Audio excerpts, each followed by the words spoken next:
जय माता दी। आप सभी को नवरात्रि की हार्दिक शुभकामनाएं।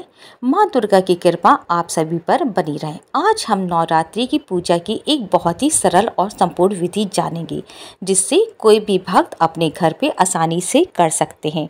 तो आइए शुरू करते हैं। वीडियो के लास्ट में आप ये भी जानेंगे कि नवरात्रि के दिनों में आपको किन किन सावधानियों का ध्यान रखना चाहिए, क्या क्या खाना चाहिए और क्या क्या नहीं खाना चाहिए।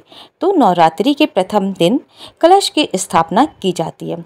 चौकी लगाई जाती है जिसपे माँ दुर्गा की प्रतिमा या तस्वीर की स्थापना की जाती है और माँ शैलपुत्री की पूजा की जाती है। तो सबसे पहले प्रातः काल स्नान आदि कर ले, स्वच्छ वस्त्र धारण करें, पूजा स्थान को अच्छी तरह से साफ करें। एक चौकी पे लाल रंग का या पीले रंग का वस्त्र बिछाएं। हाथ में जल लेके संकल्प करें कि आप पूरे नियम और श्रद्धा से नवरात्रि का व्रत और पूजन करेंगे। यदि आपको केवल पूजा करनी है तो पूजा का भी ही संकल्प ले सकते हैं। फिर चौकी पे थोड़े से अक्षत या पुष्प का आसन देकर माता रानी की मूर्ति या तस्वीर को विराजित करें। फिर माता की दाहिने हाथ की ओर एक कलश स्थापित करें। कुछ लोग कलश और ज्वारे को एक साथ रखते हैं तो कुछ लोग अलग अलग, ये आपकी सुविधा पे निर्भर करता है। मिट्टी के पात्र में साफ मिट्टी भरें, उसमें थोड़ी रेत मिलाएं और उसमें ज्वारे बो दें। फिर कलश को शुद्ध जल से भरें, उसमें हल्दी, सुपारी, सिक्का, इलायची, लौंग और इत्र डालें। आम के 5 या 7 पत्तों को कलश के मुख पर रखें। उसके ऊपर लाल वस्त्र में लिपटा हुआ नारियल स्थापित करें। कलश पे स्वास्तिक बनाकर कंठ पर मोती मौली बांधें और फिर माता का आवाहन करें।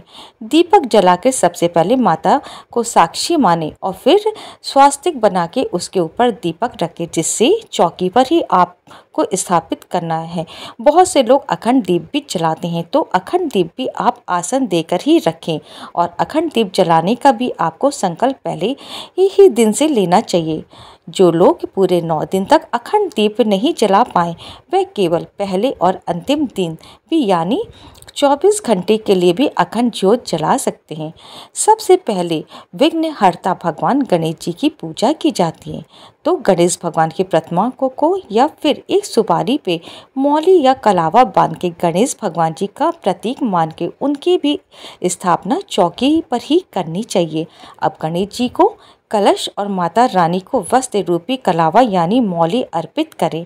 सभी को तिलक लगाएं, माता रानी को लाल चुनरी चढ़ाएं, अक्षत और कुमकुम से तिलक करें। कलश और गणेश जी को भी तिलक लगाएं, अक्षत और पुष्प अर्पित करें। माता रानी को लाल रंग के पुष्प विशेष प्रिय होते हैं और आपको इनके अलावा जो भी पुष्प मिल जाएं, केतकी के पुष्प को छोड़ के वे माता रानी को अर्पित कर सकते हैं। कलश और दीपक पर भी पुष्प अक्षत अर्पित करें। अब माता रानी को श्रृंगार की विशेष सामग्री जैसे सिंदूर, चूड़ी, बिंदी, काजल, इत्र और मेहंदी आदि अर्पित करें। इसके बाद माता के मंत्रों का जाप करें। श्री दुर्गा सप्तशती, दुर्गा चालीसा पाठ या देवी स्तुति का पाठ करें। नवरात्रि व्रत की कथा सुने। प्रथम दिन माँ शैलपुत्री की कथा सुने। माता से प्रार्थना करें कि वे आपके द्वारा रखे हुए उपवास की पूजा पाठ को निर्विघ्न संपन्न कर आपको भरपूर आशीर्वाद दे।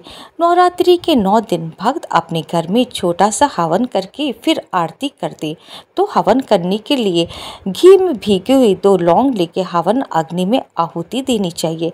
हवन आप गाय के गोबर का उपला तोड़ के उसे हवन पात्र में या मिट्टी के बड़े दीपक में रखकर कर सकते, जिसके ऊपर आपको कपूर रखकर थोड़ी हवन सामग्री डाल के प्रज्वलित करना है और उसी में आपको आहुति देना है। इसके बाद बचा हुआ बताशे और पान के पत्ते भी हवन में समर्पित करना चाहिए और हवन से उत्पन्न हुई धुएं को पूरे घर में फैलाना चाहिए ताकि घर का वातावरण शुद्ध और पवित्र हो जाए। सबसे अंत में कपूर जला के माता रानी की आरती उतारें। अगर आप अखंड ज्योत जला रहे हैं तो ध्यान रखिएगा अखंड दीपक को बार बार हिलाना या हटाना नहीं चाहिए। आरती उतारने के लिए आप अलग से दिया जला सकते हैं। सबसे अंत में आप माता रानी को भोग लगाएं और भोग आप पान, सुपारी, इलायची, मिश्री, फल या दूध से बनी मिठाइयों का लगा सकते हैं। भोग लगाने के साथ ही जल से भरा हुआ लोटा रखें और मंदिर में कुछ दक्षिणा भी रखें। माता रानी को अर्पित भोग को पूरे दिन के लिए मंदिर में नहीं छोड़ना चाहिए। हवन आरती करने के बाद थोड़ी देर के बाद आपको जो भोग माता रानी को अर्पित किया है उसे मंदिर से हटा लेना चाहिए। इस प्रकार पूजा करने के बाद सूर्य देव को जल का अर्घ्य दे और प्रसाद को सभी भक्तों में बांटे। पूजा करने के बाद सबसे अंत में हाथ जोड़ के क्षमा याचना करना ना भूलें, ताकि अगर पूजा में या नवरात्रि के पहले दिन पूजा पाठ में किसी स्रोत के पाठ में, मंत्र जाप में कोई अशुद्धि हुई हो, कोई गलती हुई हो तो उसका दोष ना लगे। इस प्रकार से सुबह की पूजा करने के बाद यदि आप व्रत रख रहे हैं तो दिन भर व्रत रखें और शाम को एक बार फिर से धूप दीप जला के माता की आरती उतारें। माता को सात्विक चीज़ों का भोग लगाएं। नवरात्रि के व्रत केवल शरीर की शुद्धि के लिए नहीं बल्कि मन और आत्मा की शुद्धि के लिए भी होते, इसलिए व्रत के दौरान कुछ सावधानियों का पालन करना भी जरूरी होता है, जैसे मन और वचन की शुद्धता रखें, क्रोध, झूठ, निंदा, बुरी बातों से बचें, मन को जितना हो सके शांत और पॉजिटिव रखें। पूजा के समय अशुद्ध विचारों से बचें, ज़्यादा से ज़्यादा मौन रहने का प्रयास करें। दूसरा, सात्विक आहार इन दिनों ग्रहण करें। व्रत में सात्विक भोजन या सात्विक फलाहार का ही सेवन करें। प्याज, लहसुन, बहुत ज़्यादा तला हुआ या मिर्ची मसाले से युक्त भोजन ना खाएं। नशा, शराब, तंबाकू, गुटखा और मांसाहार से दूर रहें। नवरात्रि के दिनों में साफ सफाई का बहुत ध्यान रखें। पूजा स्थान को और घर को साफ रखें। मुख्य द्वार को गंदा न रहने दें। अखंड ज्योत अगर जलाई है तो उसे बुझने न दें। अगर गलती से बुझ जाए तो आप हाथ जोड़ के क्षमा याचना करके उसे बुझी हुई ज्योत को फिर से जला सकते हैं। सुबह और शाम माता की आरती और जो भी पाठ है वे नियमित रूप से करते रहें। व्रत नियमों का पालन करें और समय पे भोजन भी करें। नवरात्रि में क्या खाना चाहिए तो फल और दूध का सेवन आप कर सकते, क्योंकि 9 दिनों तक उपवास रखने वाले भक्त अनाज का त्याग करते हैं। तो अनाज की जगह पर आप समा के चावल, राजगिरी का आटा, सिंगाड़े का आटा, कूटू का आटा, यह जो सब्जियां होती हैं सब्जियों में आलू, शकरकंद, अरबी, लौकी, कद्दू, टमाटर, खीरा और हरी मिर्च का सेवन कर सकते हैं। ध्यान रखिएगा, सूखी लाल मिर्च का सेवन नवरात्रि के व्रतों में नहीं करना चाहिए और सादा नमक की जगह पर सेंधा नमक का ही सेवन करना चाहिए। जितने भी सूखे मेवे होते हैं या मेवों से बनी हुई कोई घर की मिठाइयाँ होती हैं वे आप सेवन कर सकते।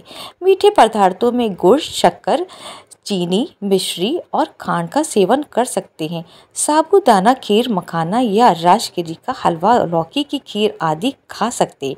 व्रत में जो मसाले होते हैं वे कौन कौन से हैं आप सेवन कर सकते हैं तो सेंधा नमक, काली मिर्च, अदरक, हरी मिर्ची, नींबू और धनिया, इनका आप सेवन कर सकते। इसके अलावा मसाले ग्रहण करने से आपको बचना चाहिए। व्रत रखने वाले भक्तों को चाय और कॉफ़ी बहुत ज़्यादा मात्रा में नहीं पीनी चाहिए। कोल्ड ड्रिंक या पैकेट जूस से बचना चाहिए और व्रत में दिन भर ऊर्जावान बने रहने के लिए सुबह खाली पेट नारियल पानी या नींबू पानी, अगर जिन्हें नींबू से एलर्जी हो तो वो नींबू पानी की जगह सादा गुनगुना पानी, सादा नॉर्मल पानी भी पी सकते हैं। दोपहर के समय हल्का फुल्का सात्विक फलाहार करें, ज़्यादा तला भुना ना खाएं। दिन में 2-3 बार फल, जूस या ड्राई फ्रूट्स के ले सकते हैं। ध्यान रखें, व्रत के दौरान ज़्यादा पानी पीना मत भूलिएगा। रात में भी हल्का फलाहार करें जिससे पाचन तंत्र ठीक रहें। यदि आपको अन्न ग्रहण करना है, क्योंकि कुछ भक्त जो शारीरिक कमजोरी के कारण एक समय अन्न भी ग्रहण करते हैं और व्रत भी रखते हैं, तो उन्हें भी रात के भोजन को बिल्कुल हल्का रखना चाहिए। ज़्यादा तला भुना या गरिष्ठ भोजन करने से बचना चाहिए। अगर आप इन सावधानियों को और नियमों का पालन नवरात्रि के दिनों में करेंगे तो नवरात्रि व्रत पूरी तरह से फलदायी होंगे और माता रानी की कृपा भी प्राप्त होगी। ये भी आज के वीडियो का आशा करती हूँ कि आपको पसंद आई होगी। वीडियो अच्छी लगी हो तो वीडियो को लाइक करें। नवरात्रि के 9 दिनों तक आप हमारे चैनल पे कथा भी सुन सकते। जय श्री राधे, जय श्री कृष्णा। माता भक्तों की भाव की भूखी होती। अगर कोई त्रुटि हो जाए तो माता की क्षमा याचना करके क्षमा मांगे और कमेंट में जय माता दी अवश्य लिखें।